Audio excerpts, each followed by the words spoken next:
Bonjour à toutes et bonjour à tous, c'est Fabien qui vous parle.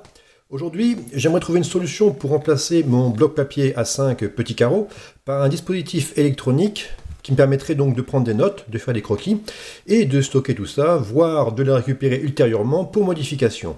Et comme on va voir, trouver une solution idéale n'est pas chose aisée.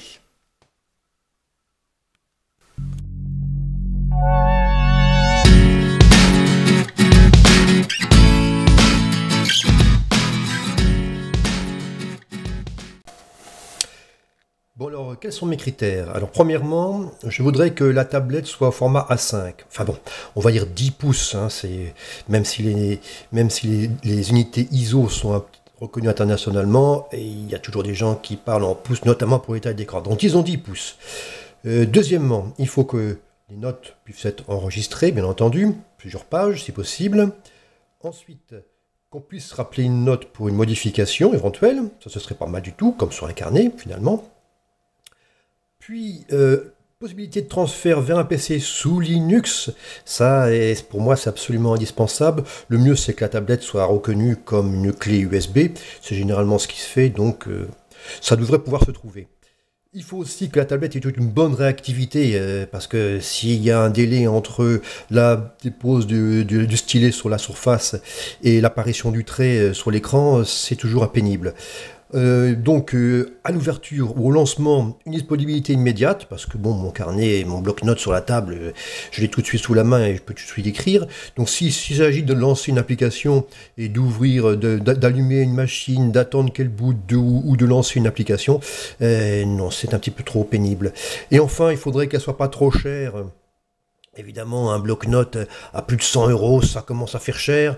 Bon, je ne parlerai même pas d'amortissement par rapport à du papier, mais bon, si ça pouvait être autour de 100 €, ce serait quand même déjà bien cher, je trouve. Et quand on regarde ce qui se fait en e-paper, c'est généralement très supérieur à 100 €. Donc voilà les critères principaux. Voyons ce qu'on peut trouver sur Internet de plus ou moins disponible. Le premier appareil que j'ai sélectionné s'appelle Boogie Board Sync. Bon, c'est un appareil qui utilise une technologie LCD. Ça ressemble un petit peu aux ardoises magiques qu'on avait dans le temps et qu'on pouvait effacer par une petite réglette qui était intégrée. Mais bon, ceci dit, celui-là est entièrement électronique. Alors, l'avantage, c'est qu'il y a une réactivité quasi instantanée entre la prise de notes graphique et l'affichage sur l'écran. Mais l'inconvénient, c'est que les fichiers qu'on peut enregistrer sur l'ordinateur ne peuvent pas être appelés sur l'écran LCD pour une modification ultérieure. Bon, autre inconvénient, c'est que la machine est assez chère quand même, 120 €. Et puis finalement, comble du tout, il semble qu'elle ne soit actuellement plus disponible. Peut-être que c'est une rupture de stock momentanée, mais pour l'instant, c'est plus disponible. Un autre appareil que j'ai sélectionné, c'est le Wacom Bamboo Folio, en version A5. Alors bon, là on n'est plus sur une tablette format LCD, c'est plutôt un bloc-notes qui mémorise le tracé de l'utilisateur. Alors évidemment, là pour ce qui est d'économiser du papier, ben on repassera parce qu'il y a toujours la notion de papier et de bloc-notes. Et ça fonctionne un petit peu comme le Boogie Board Sync pour ce qui est de l'enregistrement des fichiers sur l'ordinateur. Finalement, on a l'inconvénient du Boogie Board Sync, puisqu'on ne peut pas récupérer non plus le graphisme sauvegardé vers le papier, ça paraît évident. Et on a aussi l'inconvénient du bloc-notes, puisqu'on a du papier et ça reste du papier. Et pour finir, quand même, c'est 150 €. Donc ça n'est pas non plus une technologie que je vais conserver. Autre appareil, ça s'appelle Remarkable. Alors Remarkable, c'est du e-paper. E-paper en format A4, avec une réactivité semble-t-il bonne, mais enfin bon, ça c'est toujours facile dans la publicité de dire que c'est une bonne réactivité. L'avantage, c'est que tout de même, il y a un très bon contraste et ça paraît comme du papier, c'est-à-dire un tracé noir sur fond blanc. Bon, l'inconvénient, c'est que ça coûte quand même 630 €. Alors évidemment, ça a intérêt à être vraiment du très haut de gamme, mais très bon. Mais enfin, en ce qui me concerne, je ne suis pas prêt de remplacer mon bloc-notes A5 papier par une machine à 630 €. Donc ben, pour celui-là, on repassera. J'ai trouvé aussi un autre petit appareil qui semble être intéressant, c'est le Noticepad Ride2Go USB. Alors cet appareil-là, ça ressemble beaucoup à un Boogie Board Sync dans le fonctionnement, puisqu'on enregistre via un écran soi-disant LCD un tracé vers un fichier informatique. Bon, l'avantage, contrairement au Boogie Board Sync, c'est que il ne coûte que, entre guillemets, 40 euros, donc c'est déjà 80 euros de moins que le Boogie Board Sync. L'inconvénient majeur de ce truc-là, c'est que, enfin les inconvénients majeurs plutôt, c'est que, ça semble plutôt être du A6 plutôt que du A5 en question taille, et surtout, d'après ce que j'ai pu voir, ça fonctionne bien avec Windows, bon, soit, ça m'étonne pas vraiment, mais des gens ont eu l'air de dire que ça fonctionnait pas, voire mal, voire pas avec un Macintosh. Et en tout cas, pour ce qui est de Linux, je crois que je peux repasser, puisque c'est quand même le système d'exploitation que j'utilise. Donc Noticepad, bonne idée, Noticepad Ride2Go, bonne idée, mais la taille et la fonctionnalité avec mon OS semblent compromises. Donc c'est certainement pas non plus quelque chose que je vais conserver. Alors un autre appareil, celui-là je l'ai acheté, c'est une simple ardoise LCD Writing Tablet. C'est un petit peu le fonctionnement, le système, le principe du Boogie Board. Bon, mais c'est sans sync celui-là, on ne peut pas enregistrer les informations. Donc pour le coup, c'est plutôt un truc qui servirait à éviter de gaspiller du papier avec un bloc-notes. Donc l'avantage de ce truc-là, c'est quand même son prix, hein, et ça vaut entre 25 et 30 euros. Alors bon, la version que j'ai achetée là sur Amazon, c'est ce qu'ils appellent un modèle HSD 1200, mais c'est un truc chinois, il y en a pléthore, c'est pas difficile à trouver sous Amazon, celui-là fait 12 pouces, donc j'ai voulu prendre un truc assez grand quand même. Donc l'avantage de cet appareil-là, c'est que bon, c'est pas mal, c'est joli, donc voilà ce qu'ils appellent un écran LCD. Bon, moi je vois pas tellement en quoi c'est un écran LCD. Apparemment, ce genre de machine n'utilise de l'énergie que lorsqu'on efface l'écran. Et alors, si j'ai acheté cette version de l'appareil, c'est qu'il dispose ici, on peut changer la pile bouton qui est à l'intérieur, parce que j'avais vu des tutos pour changer les piles boutons dans certains de ces appareils-là, qui sont carrément intégrés comme un composant dans la machine elle-même. Alors évidemment, quand la pile est morte, il faut carrément décoller, parce que ces machines-là sont pas faites pour être démontées. Il faut décoller le truc et puis changer la pile. Enfin bref, ceci dit, voilà, j'ai acheté ça pour remplacer donc c'était ce fameux carnet. Voilà, comme je disais tout à l'heure, la réactivité, elle est immédiate.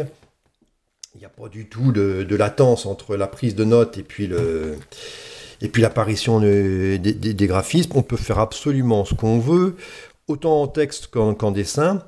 Et bon, là, l'effacement est instantané. Alors, bon, sur ce modèle-là, en plus, on a vu, il y a un petit truc amusant, c'est une réglette de 24 cm. C'est toujours un truc intéressant à faire. Et un trou ici qui sert à mettre la tablette de travers quand on la pose sur une table pour laisser une note à quelqu'un. Bon, l'avantage, effectivement, quand on prend le téléphone pour noter une adresse, c'est immédiat. Il n'y a pas besoin de chercher son bloc-notes ou bien d'allumer une tablette quelconque. On prend le truc, on note ce soir 20h et toc. Donc il n'y a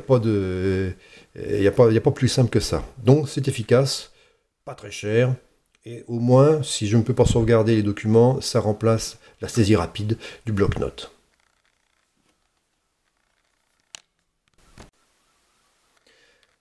Plus sophistiqué cette fois, comme j'avais une tablette assez réactive qui est une Sony Xperia Z3, je me suis dit, ben pourquoi pas essayer de trouver un stylet actif comme ils disent, un stylet pour prendre des notes et des dessins sur la tablette directement. C'est une tablette qui est très réactive, donc c'est déjà de bonne gamme, autour de 250 €. Et donc j'ai acheté un stylet Adonit Snap. Donc, Adonit Snap, c'est apparemment un des leaders dans les stylets, dans la saisie sur tablette.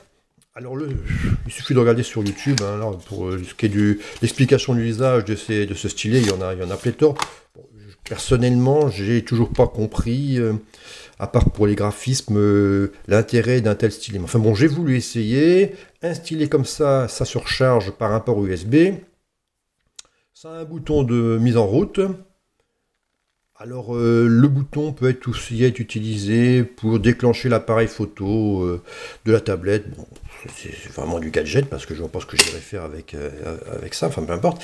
Et donc, il a fallu installer une application qui permet de saisir des graphismes avec le stylet. Donc, l'inconvénient, c'est déjà qu'il y a une latence.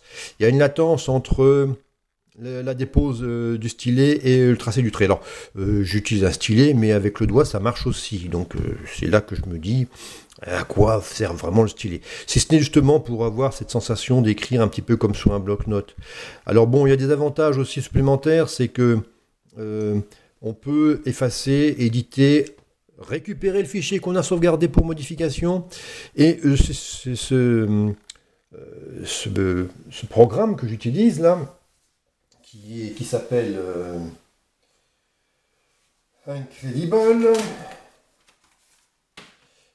Incredible Pro.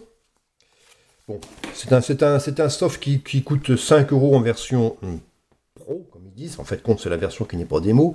Bon, l'avantage de cette version d'Incredible Pro, là, c'est qu'on a la possibilité de changer le fond. Là, j'ai un quadrillage 5.5, mais il y a d'autres types de quadrillage. Enfin bon, allez voir sur YouTube l'usage de cet outil, qui est assez remarquable, il faut reconnaître. Hein. On a aussi la possibilité d'écrire des notes manuscrites. Hein. Ceci est une note. Enfin bon, l'inconvénient, c'est que quand on me téléphone pour que je note quelque chose, par exemple, il faut que j'attrape la tablette, que je la mette en route, que je lance le programme, que je note éventuellement ce que je fais, que je sauve. Enfin bref, c'est beaucoup moins rapide et beaucoup moins intuitif qu'un bloc-notes 5.5. Voilà. Voilà pour cet appareil, pour cette combinaison-là. Au bout du compte, la tablette, elle vaut à peu près 250 €. Le stylet, il vaut lui à peu près 40 €. Si on rajoute à ça effectivement le programme de saisie à 5 €, enfin 6 € disons, donc 250 plus 40, 290 et 6, 296, bon, on est à 300 € à la louche. Eh ben, ça fait un peu cher pour un bloc-notes. Finalement, je crois que je vais rester avec mon bloc-notes papier. Ou avec la tablette peut-être, avec la tablette LCD, qui finalement, est peut-être pas un si mauvais compromis. Au bout du compte, je me dis, si vraiment j'ai besoin de stocker ou d'enregistrer un de mes dessins, pourquoi ne pas le faire directement via le scanner, ce sera pas plus mal. Et puis au moins, j'aurai pas de surcoût supplémentaire. Merci d'avoir visualisé cette vidéo. Bon, c'était la première, je m'excuse pour les petits ratés. J'espère que ça vous a plu. Je pense peut-être en faire d'autres, sûrement d'ailleurs, sur d'autres thèmes. Merci et à plus tard.